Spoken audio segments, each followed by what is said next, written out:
L'une des spécificités de la revue annuelle 2015, c'est l'accent mis sur l'exécution des programmes et projets communautaires à la lumière des instructions de la dernière conférence des chefs d'État et de gouvernement de l'Union. Au titre de la gouvernance économique et de la convergence, la loi portant création de la Cour des comptes a été adoptée. Au titre du marché commun, le niveau d'application des tests sur l'union douanière s'est amélioré. Au titre des politiques sectorielles, il a été signalé que des progrès restent à faire.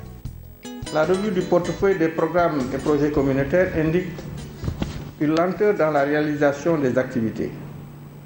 Cette situation est essentiellement imputable aux lourdeurs dans les procédures administratives et financières, notamment en matière de passation de marchés publics. À cet effet, la revue annuelle 2015 recommande, pour plus d'efficacité, la mise en place d'un mécanisme de suivi plus rapproché. Il conviendrait également que la pression des autorités nationales soit permanente sur les gestionnaires et sur tous les acteurs impliqués dans la mise en œuvre des projets et programmes de Côte d'Ivoire. Vous conviendrez avec moi que les programmes et projets offrent plus de visibilité sur l'action de la Commission au profit des populations et permettent de mieux appréhender les réalisations du gouvernement en leur faveur à travers l'appui financier de l'UEMOA. C'est pourquoi il apparaît nécessaire de renforcer les actions visant à accélérer la réalisation des actions concrètes sur le terrain.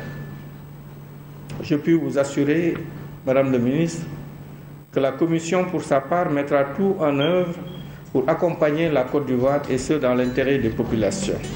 Pour la ministre ivoirienne auprès du Premier ministre chargé de l'économie et des finances, cette deuxième revue se présente à la fois comme un défi et une opportunité.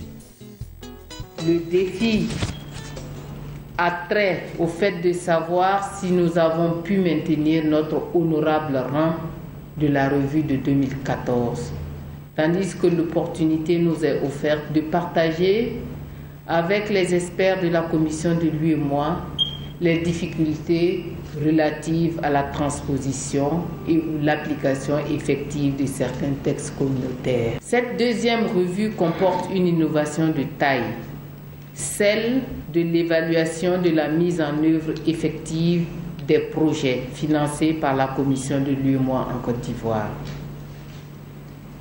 Cette évaluation vise à permettre d'apprécier le niveau de réalisation des différents projets et d'en identifier toutes les contraintes qui entravent leur bonne exécution.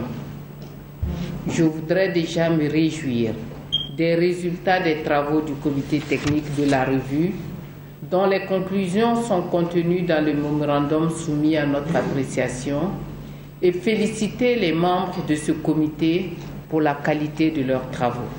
Je voulais profiter du micro pour remercier et féliciter le président de la commission. Comme vous le savez, c'est la deuxième édition de l'exercice.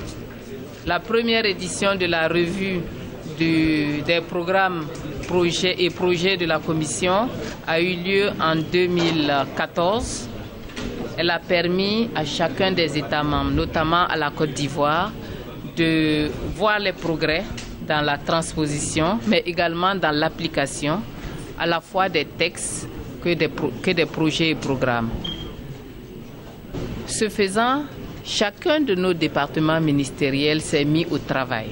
Et là, au moment où nous faisons la deuxième revue, nous constatons un bond très important dans l'application des mesures. Je pense que c'était l'objectif.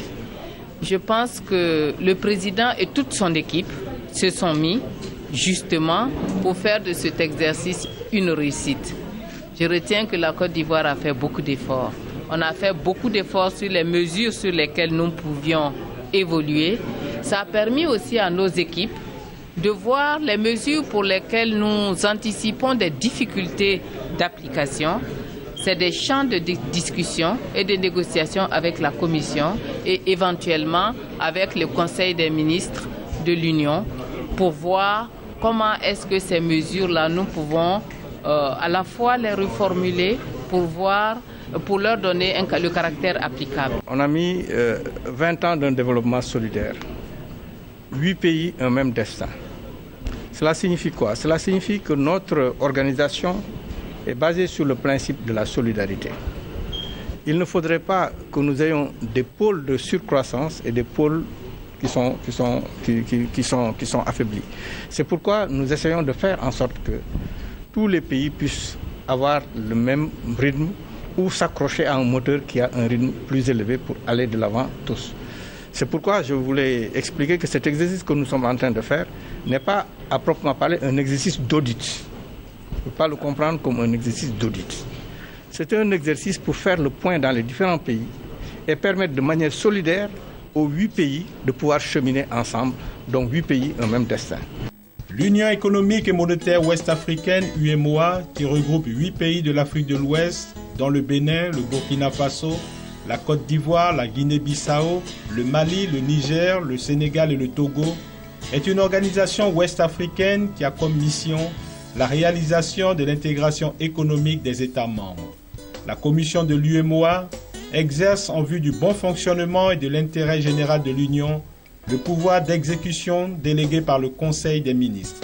Elle exécute le budget et transmet à la conférence et au Conseil des recommandations et avis qu'elle juge utiles à la préservation et au développement de l'Union. Le siège de la commission est à Ouagadougou au Burkina Faso. Le comité interparlementaire, quant à lui, préfigure le Parlement de l'Union qui sera chargé du contrôle démocratique des organes de l'Union. Son siège est à Bamako, au Mali.